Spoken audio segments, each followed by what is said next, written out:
Boa tarde a todos, sejam todos muito bem-vindos a mais uma reunião nossa científica da disciplina de Anestesiologia, Dor e Medicina Intensiva, aqui da Escola Paulista, da Universidade Federal de São Paulo.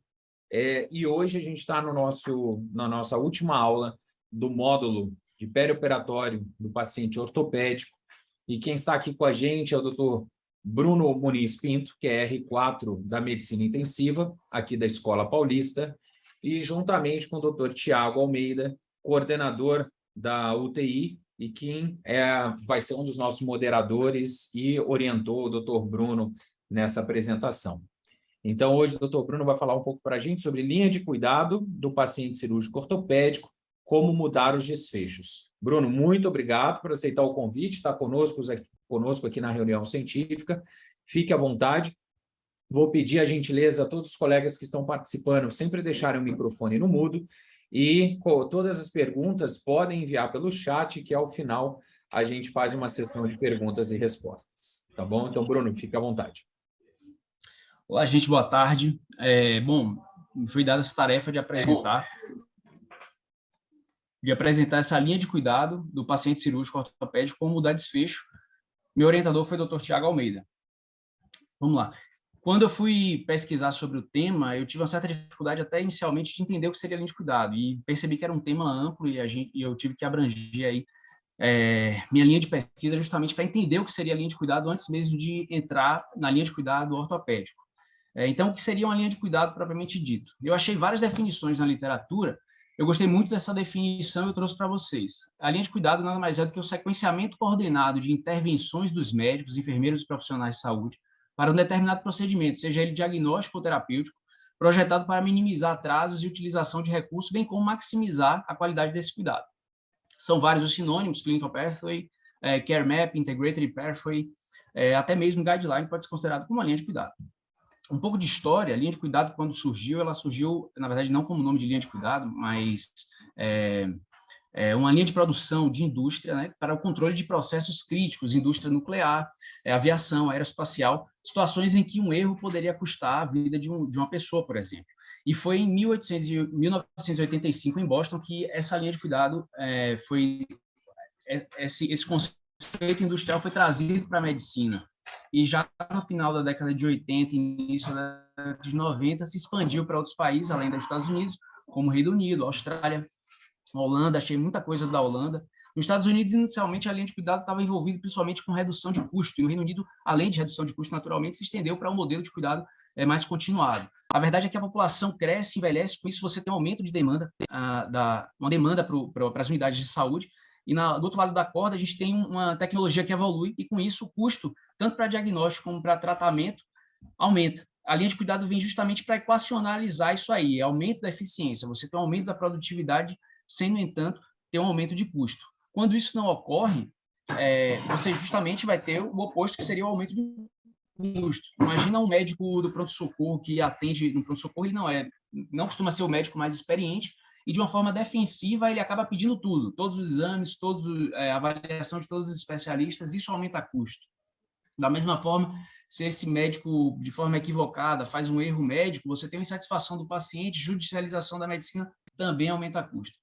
E ainda, do ponto de vista operacional, o gestor ele não tem ideia de, por exemplo, uma doença, um paciente que entra sei lá, se acomete com patologia e entra no seu hospital, você não tem um tempo específico de tratamento para aquela doença, quanto é que custa aquela doença, tudo isso leva a aumento de custos. Então, como característica, de modo geral, assim, de qualquer linha de cuidado, tem alguns detalhes que a gente vai falar. Situações para a implantação da linha de cuidado. É interessante que essa linha de cuidado seja implantada em um cenário de doenças, por exemplo, que tenha grandes demandas. Por exemplo, a dor de coluna, junto com cefaleia, talvez seja as mais comuns queixas em pronto-socorros. Ou, por exemplo, que tem uma variação terapêutica grande, são várias as formas de tratar. Então, com a linha de cuidado, a gente dá um norte para um serviço, aqui é tratado dessa forma. Se for um tratamento que exige alto custo, também é interessante que tenha uma linha de cuidado justamente para reduzir custos, ou ainda se representar alto risco para paciente. A gente faz a linha de cuidado justamente no sentido de melhorar o cuidado e, com isso, melhorar a mortalidade, por exemplo. A linha de cuidado também é importante que ela tenha uma flexibilidade. Vão surgir variáveis positivas e negativas. E é interessante você ter, na linha de cuidado, a capacidade de administrar essas variáveis. Vamos imaginar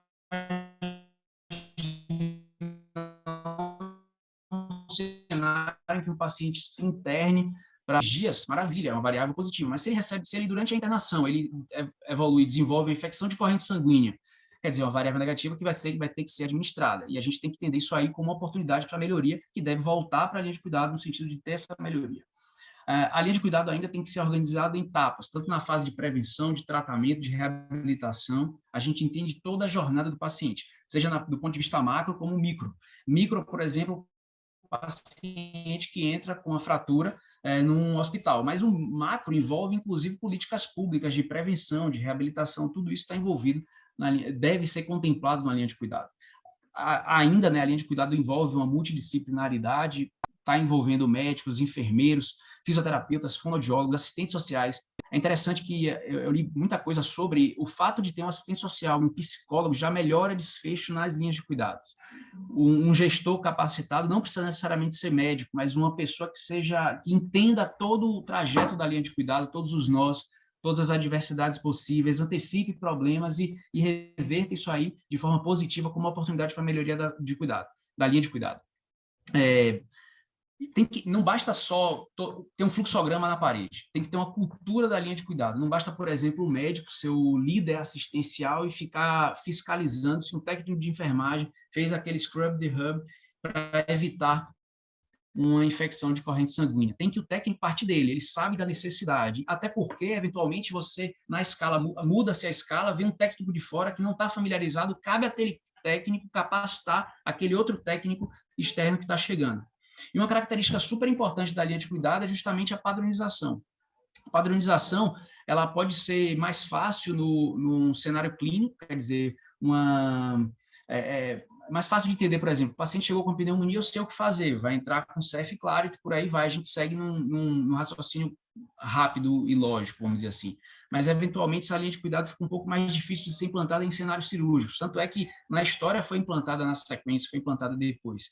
Porque imagina que um cirurgião, ele vai operar, por exemplo, um abdômen agudo obstrutivo, quando ele abre, ele vê uma peritonite por carcinomatose. Quer dizer, ele vai ter que mudar aquilo ali. Existem variáveis que, infelizmente, a gente não controla. Outra coisa que é interessante é a curva de aprendizado de um cirurgião, ainda mais em hospitais de escola, por exemplo. O residente entra verde no início da residência e lá no final, quando ele começa a melhorar sua técnica, tempo cirúrgico, ele sai e entra outro residente que está iniciando. Então, essa curva de aprendizado é um pouco mais lenta. Para resolver esses problemas de uma padronização no cenário cirúrgico, surgiu o checklist, que nada mais é uma ferramenta justamente de melhoria em áreas que exigem alta qualidade constantemente. Esse estudo, por exemplo, publicado em 2020, mostra que a existência de um template com um checklist reduz em 50% as falhas de comunicações em situações de cirurgias oncológicas. Da mesma forma, essa publicação do New England de 2006 mostrou que a presença de um checklist para prevenção de infecção de corrente sanguínea por uso de catéter venoso central já é o suficiente para reduzir de 2,7 para 0 para cada 1.000 catéteres passados. A The Joint Commission, que é uma entidade acreditadora hospitalar, através de checklist também criou esse protocolo universal para a prevenção cirúrgica de wrong site, wrong procedures e wrong person. Em 2009, no New England, foi publicado um artigo que mostra que a implementação de um checklist com 3 tempos: sign-in antes da anestesia, com sign-out, outra parte do checklist, sign-out antes da incisão, time-out. E o sign-out antes do paciente sair do centro cirúrgico já é o suficiente para a redução de mortalidade de 1,5% para 0,7% e redução de complicações de 11% para 7%. Dado tudo isso do ponto de vista de checklist e cirurgia, a Organização Mundial de Saúde publicou esse guideline para Safety Surgery em 2009, que também tem um trecho muito importante sobre checklist para melhorias do cuidado em cirurgia. Então, falando da linha de cuidado de modo geral, com suas características, até para o desenvolvimento da ferramenta, a gente tem esses 3 tripés, que seria o operacional, o assistencial relacionado aos pacientes e o assistencial relacionado aos profissionais. O operacional, você aumenta a produtividade, você melhora seu planejamento e, com isso, você tem estimativa do custo, o tempo de internação de um paciente, você consegue desafogar gargalos, quer dizer, exames, especialistas que seriam desnecessários, a gente consegue evitar que sejam solicitados e, com isso, você também melhora custos e a performance do serviço. E pode ser desenvolvido tanto do ponto de vista macro como do ponto de vista micro, como eu falei lá atrás. Para o paciente, do ponto de vista assistencial, a gente tem uma satisfação melhor do paciente, da família, apenas de forma patriarcal, vertical. Não é o médico que empurra, é a decisão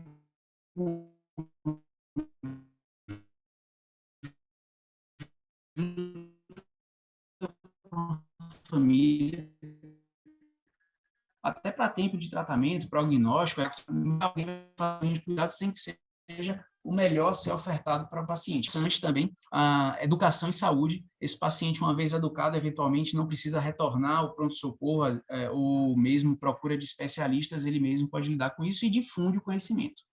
Para os profissionais, ainda na linha de frente, na fase assistencial, a linha de cuidado tem que contemplar a multidisciplinaridade, a redução de sobrecargas, a gente tem o que cada pessoa deve fazer, então ele já vai prever o que vai ser feito de modo que diminui o estresse. Padronização de condutas, redução de estresse em casos complexos. Imagina um cenário de um médico que não é tão experiente, que trabalha na sexta-feira à noite num plantão de UTI e recebe o paciente pós-cirúrgico, ou pelo menos um paciente muito complexo. Se ele tem uma linha de cuidado, ele sabe o norte que deve ser tomado naquela terapêutica, naquelas condutas. Isso reduz, inclusive, frustrações. Já imaginou o paciente, como eu falei anteriormente, que tem uma pneumonia, um soco no estômago, a gente pegar um paciente que está em vias de alta e evoluir com essa infecção de corrente sanguínea. E educação e capacitação sempre, ainda mais no cenário de turnover alto de médicos, como é o cenário de residência.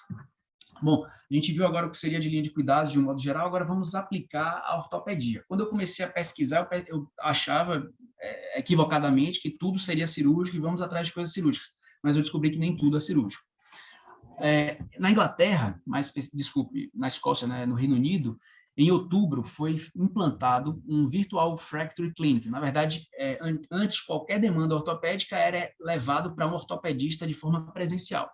Esse Glasgow Royal Infirmary decidiu por criar, em outubro, uma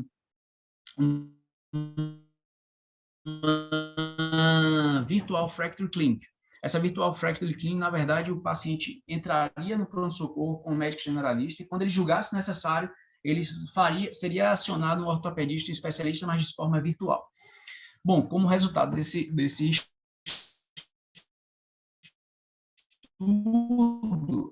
23% dos consultas de forma virtual, dos quais 40% não precisavam nem do atendimento presencial. Aí a gente pode pensar, será que isso daí não piora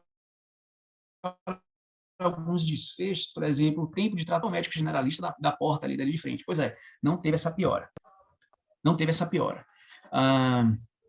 Então, a implantação da Virtual Fracture Clinic reduziu a demanda pelos especialistas, reduziu o número de reavaliações desnecessárias, melhorou a performance do PS, e, naturalmente, para que isso ocorresse, você precisava aí explicar mais ao paciente, né, até para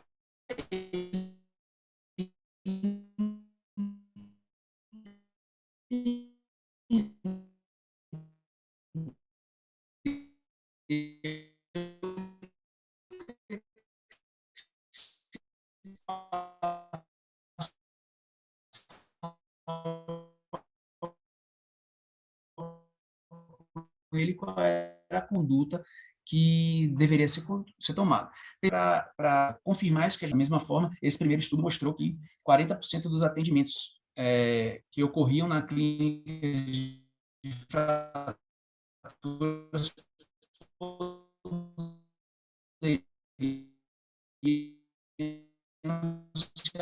atendidos na atenção primária.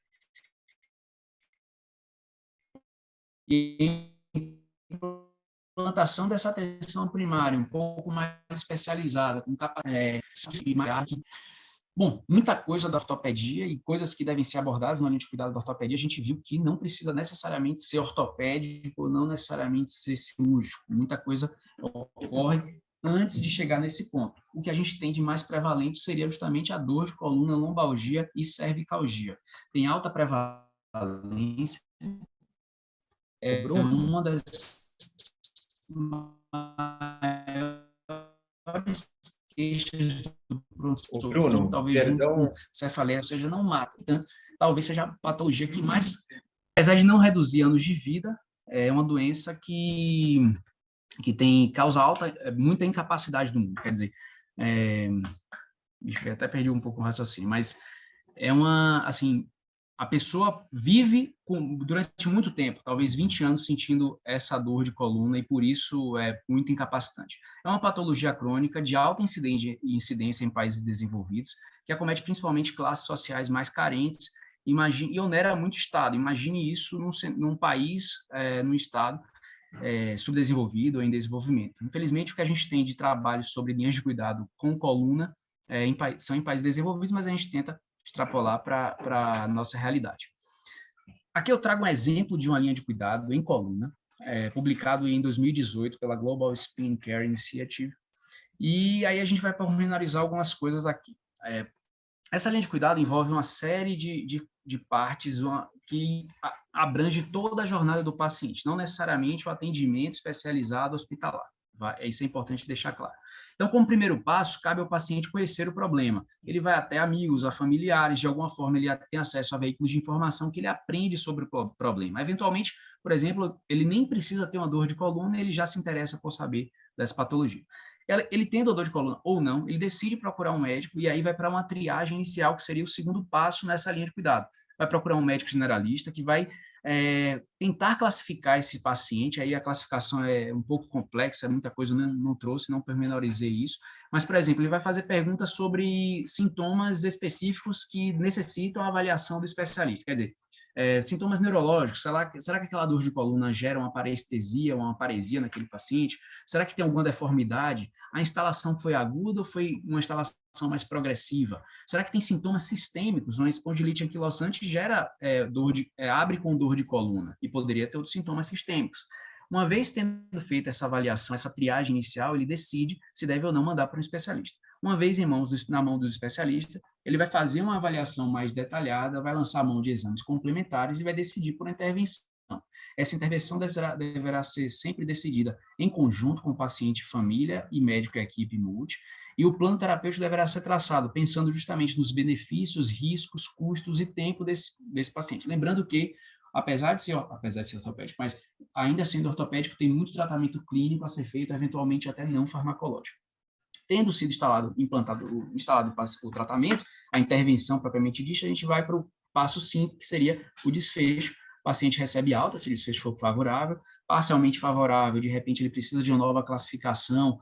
Será que a dor ou a claudicação melhorou, mas ainda mantém uma dor, ou é um atleta de alto desempenho? Aí a gente repensa o tratamento, ou eventualmente, se o desfecho for desfavorável, ele precisaria de uma nova classificação e eventualmente até um disclosure. A linha de cuidado aí funciona como um fio guia que marca a jornada do paciente desde a prevenção até a fase de reabilitação. Pronto, agora travou.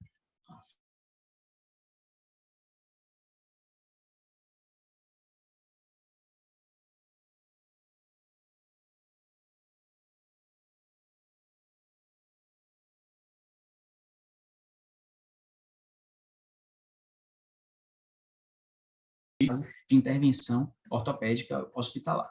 Uma triagem inicial para a identificação desses pontos-chave se faz necessário, tanto identificar os sintomas neurológicos, sintomas sistêmicos, como eu falei, será que ele não precisa de um reumatologista ao invés de um ortopedista? O padrão de início agudo ou progressivo, será que teve um trauma? Presença de deformidades ou não?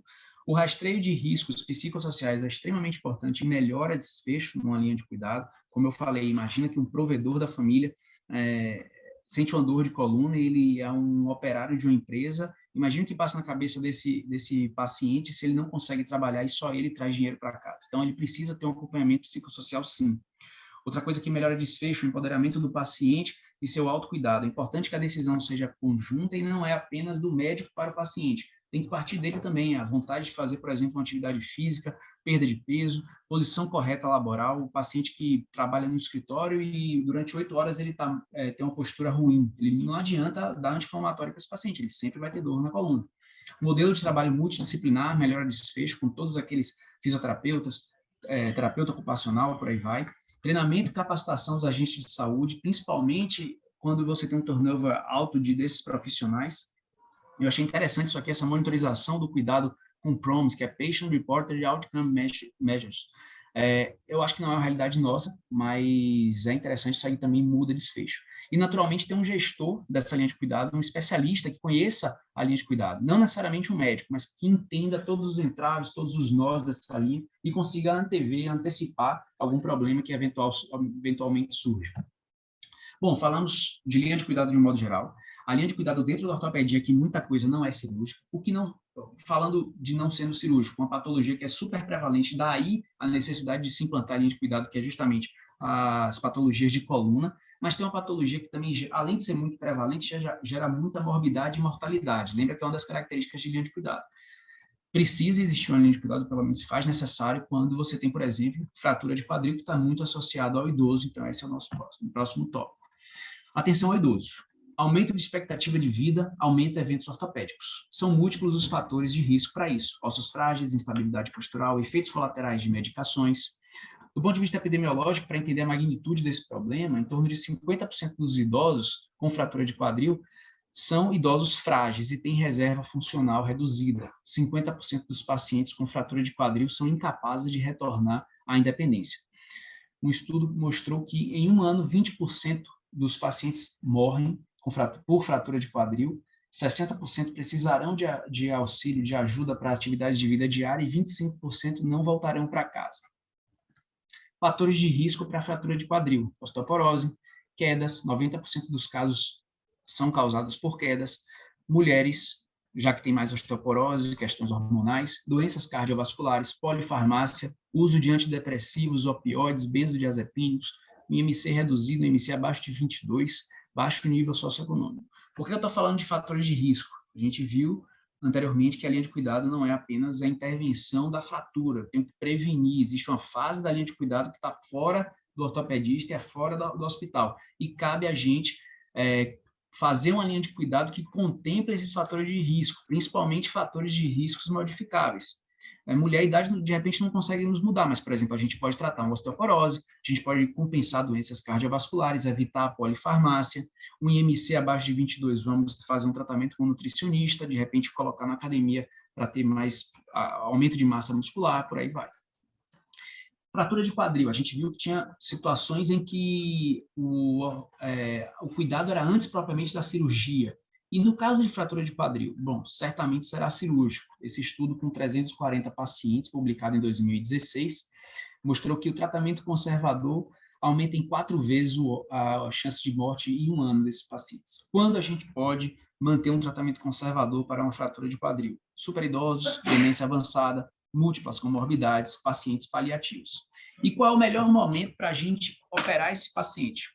Nas primeiras 24 horas. Ponto, não tem o que se discutir. Então, na linha de cuidado, como um fast track, tem que estar já contemplado isso. O paciente chegou com fratura de quadril, eu tenho 24 horas para operar. O atraso na cirurgia retarda a capacidade de colocar carga naquele membro fraturado. Complicações como TVP, TEP, pneumonia, infecções urinárias, lesões por pressão. E os pacientes que têm muitas comorbidades, de repente uma IC descompensada, angina instável, DPLC grave, infecções virais. Bom, tem que pesar o risco-benefício, tentar compensar o quanto antes, mas a gente tem que ter ciência de que quanto mais a gente atrasa, pior o desfecho para esse paciente. Nunca ultrapassar 72 horas. E, eventualmente, será que faz sentido a gente operar precocemente com 6 horas de admissão? Bom, esse HIP-ATTACK é um RCT com 3.000 pacientes publicado na Lancet de 2020, diz que não precisa ser precocemente com menos de 6 horas, basta que seja nas primeiras 24 horas. E o manejo clínico, a gente está tratando de uma patologia que é essencialmente cirúrgica, a maioria dos pacientes deve operar nas primeiras 24 horas, mas não tem nada clínico que deva ser contemplado também na linha de cuidado? Tem sim. Paciente, 90% das fraturas de quadril é por causa de queda. Por que caiu? Será que foi um AVC? Um subdural crônico que caiu ontem por um rebaixamento, só que ele já caiu há 3 semanas atrás e ninguém viu? Será que a causa foi uma síncope, algo cardiogênico? Será que ele bloqueou, ele infartou? Não sei. Cabe à equipe clínica fazer esse diagnóstico do porquê o paciente caiu. E o acompanhamento multidisciplinar com geriatra e clínico também é necessário, principalmente para todos os pacientes com mais de 80 anos, na maioria dos pacientes acima de 65 anos, justamente para identificar os problemas de saúde desse paciente e antecipar e administrar riscos. Imagina uma fratura de quadril, vai receber opioide. Esse paciente vai evoluir com obstipação. Eu tenho que antecipar esse problema. Será que o paciente precisa de um protetor gástrico para uma úlcera por estresse? E se ele não precisar e estiver usando, será que não faz sentido tirar? todo esse manejo envolve, sim, o clínico. Então, o manejo da analgesia, eventualmente da osteoporose, delírio. 61% dos pacientes que fraturam evoluem com delírio. Da profilaxia para TVP e TEP, da antibiótico profilaxia e por aí vai. Ainda no manejo clínico, a ideia de manejo conjunto é super importante. Em 2014, uma meta-análise mostrou justamente isso. A Orthogeriatric Care Model, que é justamente pegam pacientes ortopédicos que são acompanhados por ortopedistas e geriatra e fez essa avaliação de uma forma de meta-análise. Nos Estados Unidos, especificamente, eles juntaram esses 3 cenários de cuidado, o geriatra como um consultor, ou seja, o paciente que chega do ponto de vista ortopédico de fratura, ele é da ortopedia e o geriatra é chamado para ser consultor. Eventualmente, um cenário em que o geriatra é o dono do paciente e o ortopedista é chamado como consultor. Aqui só existiu 2 estudos de todos os estudos que ele mostrou. E o cuidado compartilhado, geriatra e ortopedista. Bom, se você tem um geriatra junto com um ortopedista, você melhora desfecho, mortalidade, tempo de reinternação. Ainda cuidado em conjunto, esse artigo publicado em 2021 foi realizado em Hong Kong, Collaborative Intervention Program, que é justamente a junção de um geriatra junto com um ortopedista. Reduziu o tempo de admissão até a cirurgia, menos de 24 horas, tempo de internação, mortalidade em 1 ano, melhoria de funcionalidade com 3 e 12 meses, redução de consultas com especialistas, e isso foi significante. Isso daí reduz custos. Não conseguiu provar, por exemplo, complicações, mas, de um modo geral, teve melhora de desfecho. E redução de mortalidade. Tem uma coisa falando de redução de mortalidade, algo recente, uma revisão que eu achei. Nesse caso, o que foi envolvido foi da seguinte forma. Nos Estados Unidos, foram avaliados 708 instituições que seguiam esse protocolo de Standardized Hip Fracture Program contra o Usual Care.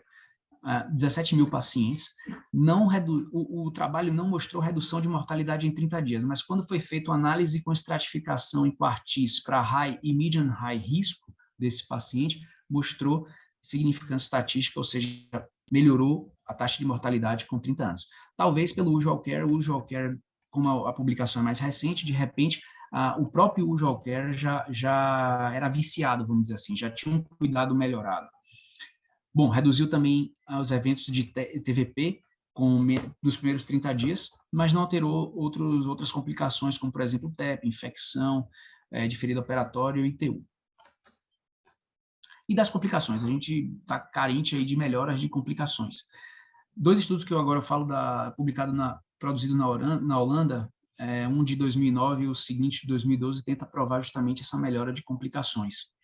O Geriatric Fracture Center é um centro de cuidado geriátrico que o paciente recebeu fratura. É uma enfermaria com 12 leitos, em que a equipe é especializada para isso e o paciente entra naquela unidade e segue um fluxograma, segue uma linha de cuidado.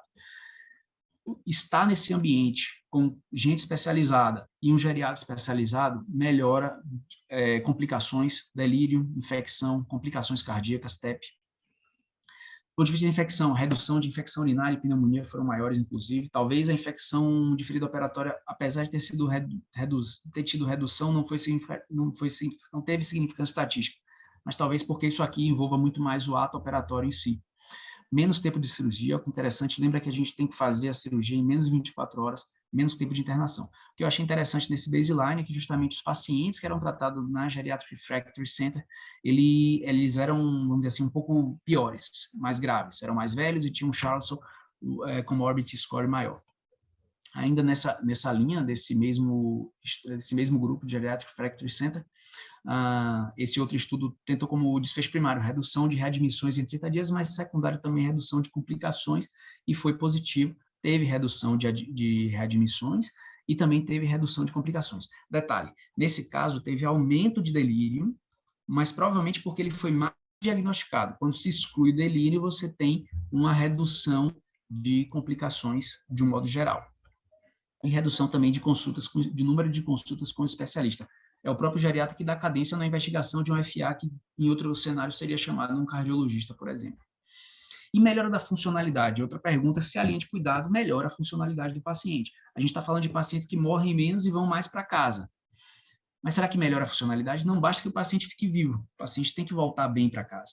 Esse outro estudo publicado em 2021, ele tenta provar justamente isso.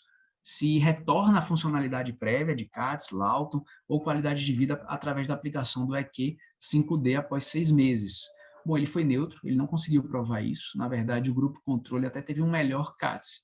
Nesse trabalho, cruzou um hospital que era submetido à intervenção com o clínico contra um hospital que tinha o usual care. Então, o hábito daquele hospital controle era um pouco diferente. Naquele hospital controle, você teve um menor tempo cirúrgico e a forma de anestesia era anestesia do neuroeixo. Pelo menos 85% dos pacientes com fratura de quadril tinha uma anestesia de neuroeixo. Talvez, será que isso muda esse desfecho de funcionalidade, de qualidade de vida após 6 meses?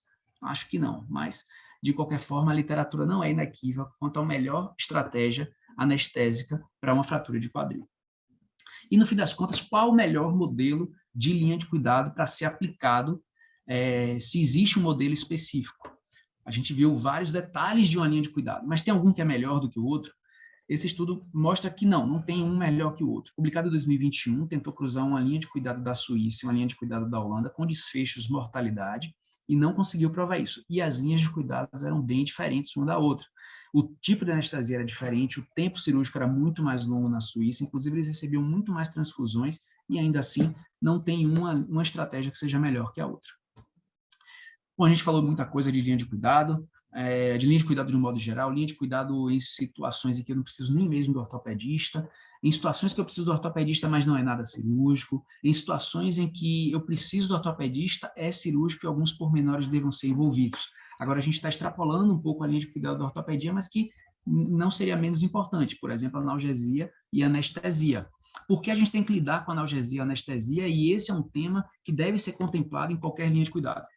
A dor mal manejada faz delírio, aumenta o tempo de internação, prejudica a recuperação funcional e aumenta o risco de desenvolver dor crônica. Esse estudo de 2016 foi uma revisão sistemática com 9 RCTs, que mostrou, inclusive, que o bloqueio precoce não, mas o bloqueio reduz o número de opioides, sem, no entanto, aumentar o número de complicações decorrentes daquele bloqueio. E qual é o melhor momento de se fazer esse bloqueio? Esse outro estudo publicado em 2020 mostrou que o quanto antes, eventualmente a gente consiga fazer como contemplar numa linha de cuidado esse protocolo de fast track do paciente chegou, foi diagnosticado com fratura de quadril, eu aciono o bip da anestesia, vem um anestesista no pronto-socorro e faz o bloqueio para que o paciente sinta menos dor. Isso daí faz parte da linha de cuidado, faz parte da qualidade do cuidado. O ERAS, né, que é o Enhanced Recovered After Surgery, foi publicado em 2020 agora, justamente para fratura de quadril e para fratura de quadril não, para mais artroplastia de quadril e artroplastia de joelho. Na verdade, esse Enhanced Recovered After Surgery é um grupo de estudo que não envolve apenas anestesista, que iniciou seus trabalhos em 2001, mais ou menos, com cirurgia coloretal e viu que era bom, e é justamente para criar guidelines para pré-operatório, intraoperatório e pós-operatório. O que é que ele fala? Que a infiltração anestésica é recomendada em artroplastia de quadril, mas não necessariamente em artroplastia de joelho, mas não necessariamente em artroplastia de quadril, como uma estratégia multimodal para poupar opioide. E que o bloqueio promove uma analgesia equivalente à infiltração, só que, no entanto, esse bloqueio prolonga a mobilidade, dificulta, vamos dizer assim, a mobilidade precoce e segura desses pacientes. De modo que o bloqueio, entretanto, não seria recomendado como um componente essencial do ERAS. E do tipo de anestesia, o que a gente tem para falar? Então, o próprio ERAS, ele tenta abordar justamente qual seria a melhor anestesia, geral ou de neuroeixo? Bom, é controverso. Alguns estudos, um observacional e 2 de coorte, mostraram que a anestesia de neuroeixo seria melhor em fratura de quadril. Porém, 2 RCTs que tentaram confirmar essa superioridade não conseguiram essa confirmação. Na verdade, não teve diferença na recuperação funcional, em tempo de internação, em complicações urinárias ou mesmo de mobilização. A gente sabe que a anestesia geral, ela gera menos disfunções vesicais e evita, pelo menos não tem complicações neurológicas que a própria analgesia de neuroeixo, apesar de raras, pode ter complicações graves. E opioide intratecal não é recomendado, aumenta muito os efeitos colaterais. Para um benefício áudico pequeno, no fim você vai ter que replicar de outra forma essa analgesia. E a anestesia epidural também não é recomendado pelo mesmo motivo. E do ponto de vista de analgesia multimodal, Bom, paracetamol para todo mundo, anti-inflamatório também, desde que não tenha contraindicações. Gabapentinoides não é recomendado de rotina. Uso suplementar de opioides, de repente oxicodona funciona como resgate. A Sociedade ERAS é unânime em tentar poupar opioide. A gente sabe hoje que nos Estados Unidos existe uma epidemia de uso de opioides. E profilaxia patética, o que a gente tem? Bom, artroplastia de quadril e joelho certamente são cirurgias de maior risco para gerar TVP e TEP na ortopedia. O American College of Chest Physicians publicou em 2012, mostrando que o pacientes com fratura de quadril tem um risco de 4,3% de chance de evoluir com TVP e TEP nos primeiros 35 dias. Quando a gente deve iniciar? A heparina deve ser iniciada o quanto antes, preferencialmente a heparina de baixo peso molecular, uma heparina que deve ser suspensa 12 horas antes da cirurgia e reiniciada 12 horas após. Isso faz parte da linha de cuidado. Imagina, mais uma vez, aquele médico menos experiente da sexta-feira à noite que recebe um paciente pós-op de uma fratura de quadril e que ele não se atenta em perguntar para o ortopedista quando é que deve entrar aquela heparina. Essa informação pode se perder e só pode entrar na rotina na segunda-feira. Cabe, se é protocolo, eu não vou individualizar aquele caso, eu vou seguir aquele protocolo. E se ele esquecer, lembra que a equipe multi está capacitada, a enfermeira vai lembrar ele, doutor, já tem mais de 12 horas, não faz sentido, a gente tem que entrar com a heparina, tudo bem? Se tiver que individualizar, vai partir do próprio ortopedista e dizer para ele, ó, sangrou muito, vamos entrar com mais de 24 horas, aí sim a gente pode individualizar, mas via de regra vai seguir aquele protocolo. O ERAS de 2022 também contempla isso, mostra que deve ser feita a profilaxia para TEV e tentar mobilizar esse paciente o mais precoce possível. E agora, para concluir, quais fatores que dificultam a implantação da linha de cuidado? São vários. A própria gestão pública, gestão de saúde pública, a gente sabe que tem interesses governamentais, políticos, até porque você pensa na estratégia, implanta aquela estratégia e depois muda o cenário político e aquela estratégia é perdida. Questões legais e de financiamento também do SUS, ou mesmo dentro de setores de hospital, pode ter dificuldade para a implantação de uma linha de cuidado. Outras coisas que podem dificultar a implantação de linha de cuidado, fatores comportamentais. Um prestador de serviço, por exemplo, ele não quer perder sua autonomia, ele não quer seguir aquele protocolo. Ou mesmo o próprio médico do pronto-socorro não está confortável com aquele protocolo e quer fazer aquela medicina defensiva de pedir tudo, de exames e pedir as avaliações. O próprio paciente, dependendo do comportamento, ele pode ser um fator dificultador para a implantação da linha de cuidado, na medida que ele, por exemplo, não se educa, ele não procura conhecer e sempre que sentir aquela dor, ele vai procurar o especialista. E escassez de recursos também é um problema sério para a implantação da linha de cuidado, quer dizer, não é todo lugar que a gente tem profissionais fisioterapeutas, terapeutas ocupacionais, ou mesmo um médico especialista, não precisa ser ortopedista, pode ser um neurologista, um reumatologista, e ainda o turnover acadêmico, né? Ou aquela coisa de sempre chegar uma pessoa nova e vai ser mais um fator dificultador e faz parte do aprendizado. E também, como escassez de recursos, a tecnologia dura. Como é que a gente faz um diagnóstico de hérnia de disco, por exemplo? É com ressonância magnética. Em que momento a gente vai conseguir a ressonância magnética? É difícil. Então, para concluir, com minhas considerações finais, a linha de cuidado em ortopedia melhora o cuidado, experiência do paciente, gera valor, reduz mortalidade, complicações, tempo de internação e custos. É bom para o paciente, para o hospital, para a operadora, bom para o médico e para a equipe multi. Implica no esforço, um esforço que muitas vezes é financeiro, para a sua implantação. Vai ter uma pessoa que vai ter que desenvolver aquela linha de cuidado e não basta só ter o fluxograma preso na parede, você precisa sim ter uma capacitação da equipe. No fim das contas, uma linha de cuidado para a ortopedia melhora sim desfechos. Isso. Esse é meu filho, gente. Ele já nasce, Guilherme. Tem 32 semanas. Bom, excelente, Bruno. Parabéns pela apresentação, realmente muito completa. Eu gostaria de abrir aqui para os colegas, caso alguém tenha alguma pergunta. E só antes, até fazer um comentário que é muito legal, e eu acho que a gente fecha com chave de ouro esse módulo falando sobre linha de cuidado, né? E sobre essa questão, eu vi que você citou a questão do ERAS, todo mundo fala que eu sou super fã desse tipo de iniciativa, e eu poderia resumir isso, tudo que você falou, em uma questão simples que a gente sempre pensa, né? Que é a integração, né? A integração vendo o paciente de uma forma horizontal e não de uma forma vertical, né? E é o que você falou, né? Comunicar os silos, né? Então, é assim, comunicar os diferentes setores. Ainda hoje de manhã eu estava com a professora Flávia e a gente estava ainda comentando sobre os processos de melhorias que precisam ser feitas de comunicação, por exemplo, no paciente cirúrgico, do centro cirúrgico com a UTI e vice-versa.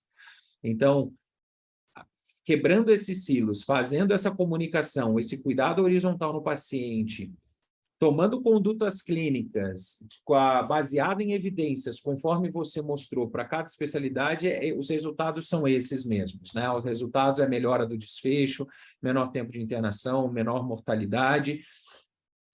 Muitas vezes eu comento com muita frequência, tem muitos anos, acho que tem uns 15 anos que eu li uma reportagem da Harvard Business Review, e ela fala que o hospital é a segunda empresa mais complexa que existe, né? Ela só perde de porta-aviões, ela ganha até mesmo de usina nuclear.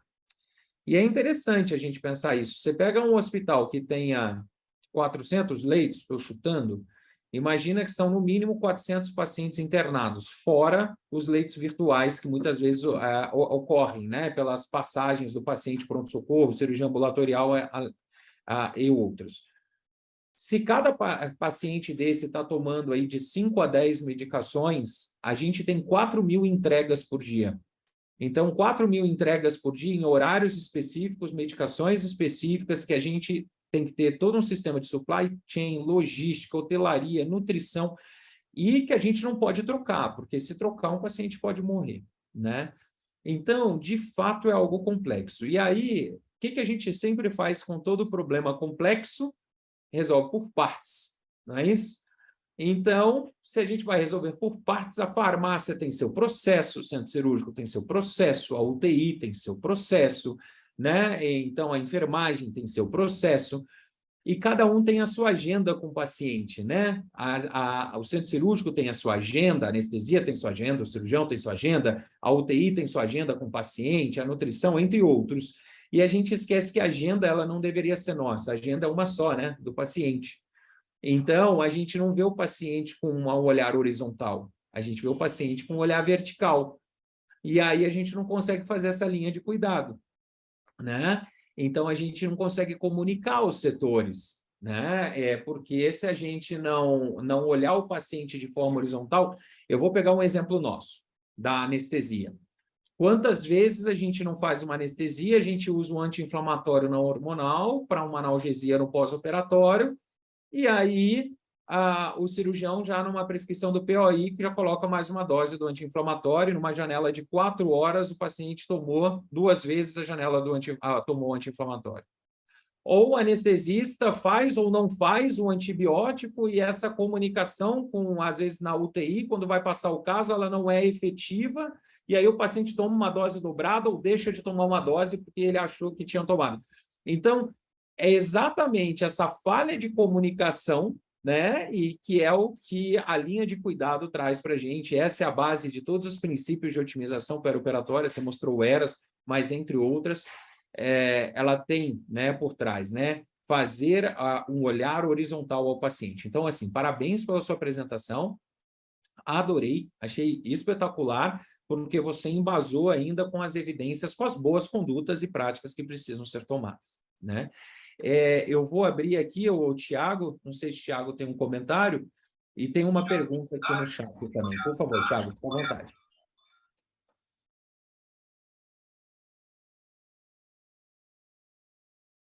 O microfone de vocês está no mudo, a gente não está ouvindo.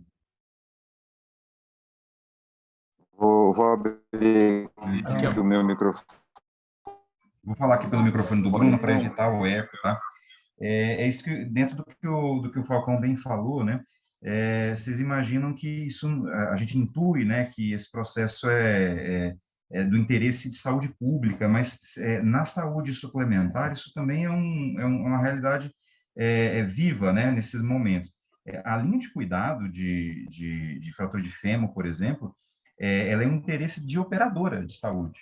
Então, se eu começo a minha linha de cuidado na prevenção e termino na reabilitação, isso não só reduz custo, mas também melhora desfecho e reduz tempo de internação. E a operadora está de olho nisso. Inclusive, hospitais que têm esse tipo de abordagem, isso até se torna um produto. Eu queria só dividir com vocês uma experiência que a gente tem em um outro serviço, em que isso virou um produto. Nesse outro serviço, a gente tem uma média aí de idade de 84 anos aí de pacientes internados, então é uma população muito idosa, e bastante pacientes desses vêm com fraturas, né, majoritariamente quadril. Então, já que esse é um case mix do hospital e que fratura de quadril é uma das principais internações do idoso naquele serviço, então foi tentado criar uma linha de cuidado em cima disso. Então, vocês veem que quando o paciente chega no PA, lá nesse exemplo que eu vou dar para vocês, além do ortopedista avaliar, indicar os exames e o tratamento, o ortopedista já libera uma prescrição que já é protocolizada no sistema, que já vai ser utilizada na UTI. Então, é uma prescrição padrão, que já torna já evita que a gente gaste tempo na UTI em prescrever esse paciente. O bloqueio já é indicado lá embaixo. E o ortopedista já aciona o anestesista e o bloqueio é feito no pronto-socorro. Isso dá uma visão de tratamento, uma visão de satisfação do cliente muito grande, porque a dor, que é o principal sintoma, passa, melhora. E a família fica muito agradecida depois disso, né? Fora que a gente usa menos opioide, como o Bruno falou. Só para vocês terem ideia, esses pacientes eles saem em home care, né, de fratura de fêmur. Então, o home care ele é solicitado no PA. No PA, de maneira que até ele ter alta lá na enfermaria, a operadora já autorizou. Então, isso reduz tempo de internação em enfermaria também. Então, o paciente é encaminhado para a UTI para que ele tenha a compensação clínica das doenças crônicas dele, que a gente sabe que todo insulto inflamatório pode gerar descompensação de doença crônica. De tal maneira que essa compensação precisa durar menos de 24 horas, porque a gente lá também tem essa meta de operar com menos de 24 horas, porque a gente sabe que pela literatura isso melhora desfecho. É medido uma escala de dor antes e depois da cirurgia, antes e depois do bloqueio, e a gente vê melhora substancial nesse tema, né, de dor.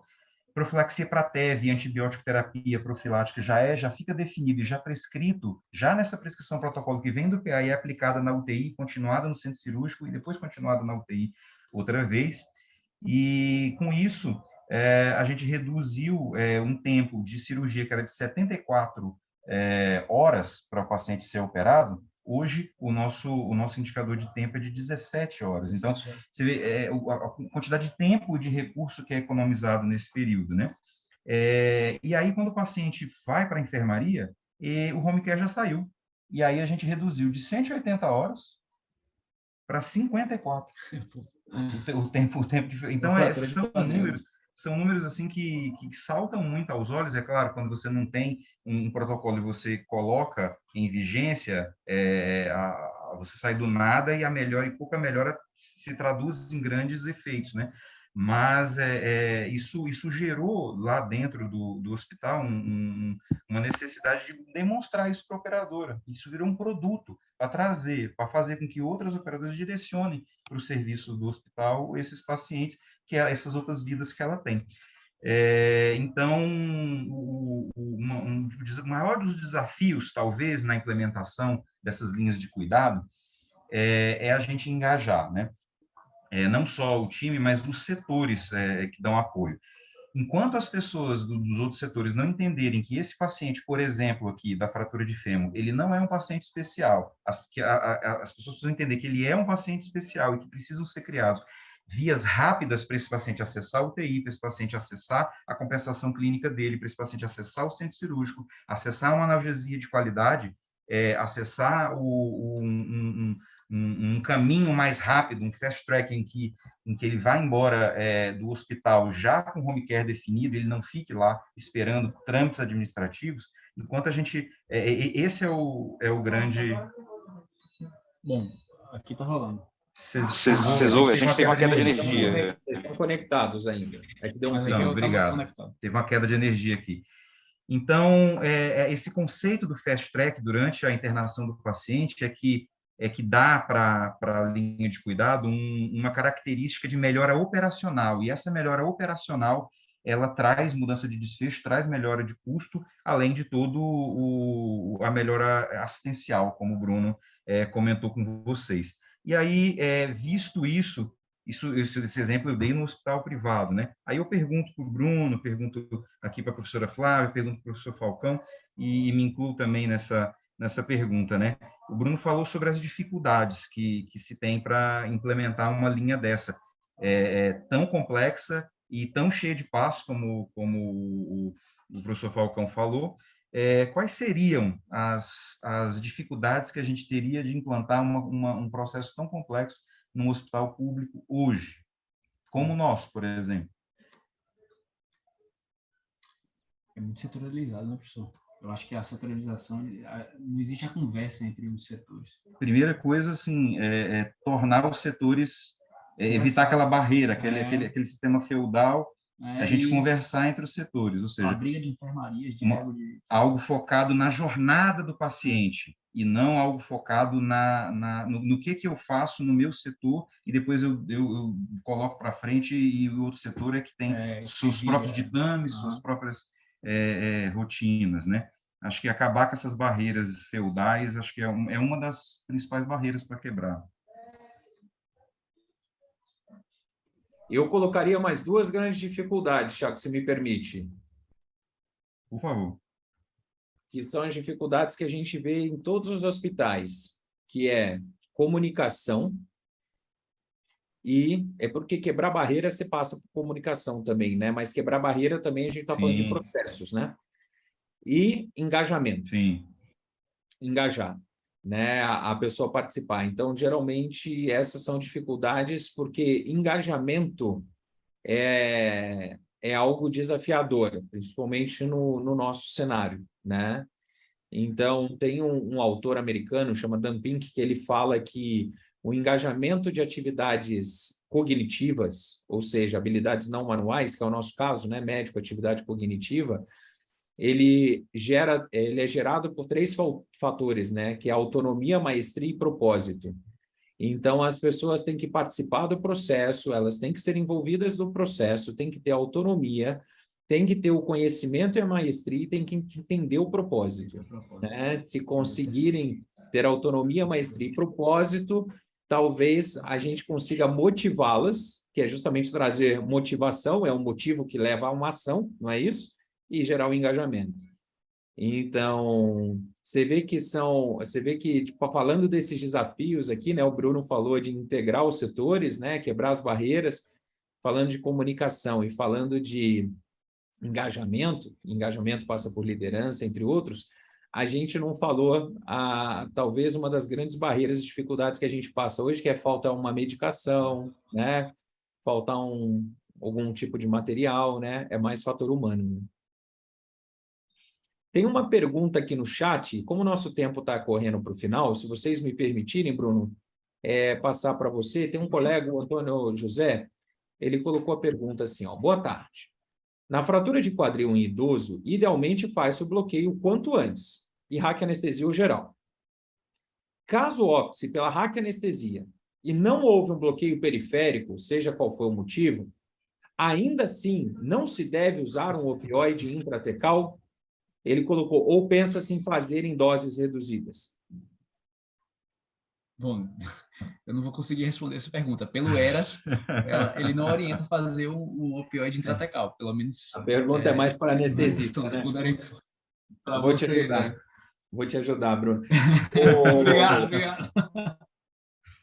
Vamos lá, o Antônio José, né? Lembra que assim, a gente tem que ter os pilares e as metas, né? E o pilar é uma adequada analgesia. Então, a gente precisa estudar uma estratégia para uma adequada analgesia. Por que hoje pede-se para evitar o opioide intratecal? Por causa dos efeitos colaterais do opioide, né? Então, se a gente está falando em otimizar um paciente, imagina que uma artroplastia de quadril que você faça para o via anterior, que esse paciente 3, 4 horas depois da cirurgia está andando, talvez a gente não queira esse paciente sondado, né? Mas, por exemplo, se é um paciente que, por algum motivo, ele já vai ficar sondado no pós-operatório, será que fazer o opioide seria tão ruim assim? E hoje, se a gente faz a raquianestesia, a gente pode fazer um bloqueio periférico a posteriori, idealmente antes, né? Mas pode fazer um bloqueio periférico a posteriori para complementar a analgesia.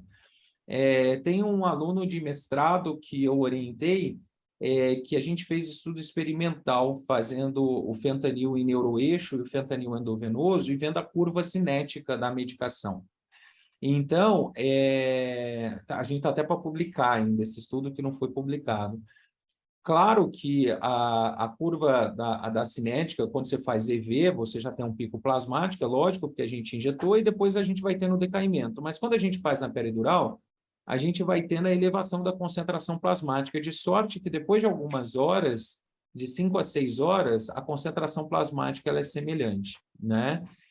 Então, eu estou dizendo isso que, assim, sim, opioide de neuroeixo, a gente vai ter uma concentração plasmática próxima à endovenosa depois de algumas horas, mas, novamente, aqui a gente tem que levar o pilar, né? Qual é o pilar? Uma analgesia adequada, né? O nosso paciente não pode acordar da cirurgia com uma analgesia inadequada, porque a analgesia inadequada é essa dor, se esse paciente for para a UTI, vai precisar fazer um controle de dor na UTI, e dor aguda, a gente começa com um analgésico forte para descalunar, e o colega da UTI vai ter que fazer morfina endovenosa, né? Alguma medicação endovenosa, o que também vai ter um efeito sistêmico e vai piorar. Então, eu iria...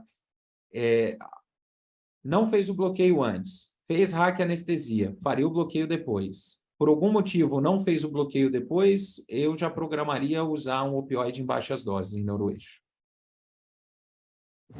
Obrigado, Falcão. Respondido. Imagina. Bom, mais alguma dúvida ou pergunta? Consideração? Muito bom. Então, doutor Bruno, mais uma vez, muito obrigado. Parabéns pela apresentação e pela revisão que você fez. Doutor Tiago, professora Flávia, que teve a sua cadeira roubada aí, né? Parabéns ao setor de terapia intensiva pela brilhante apresentação.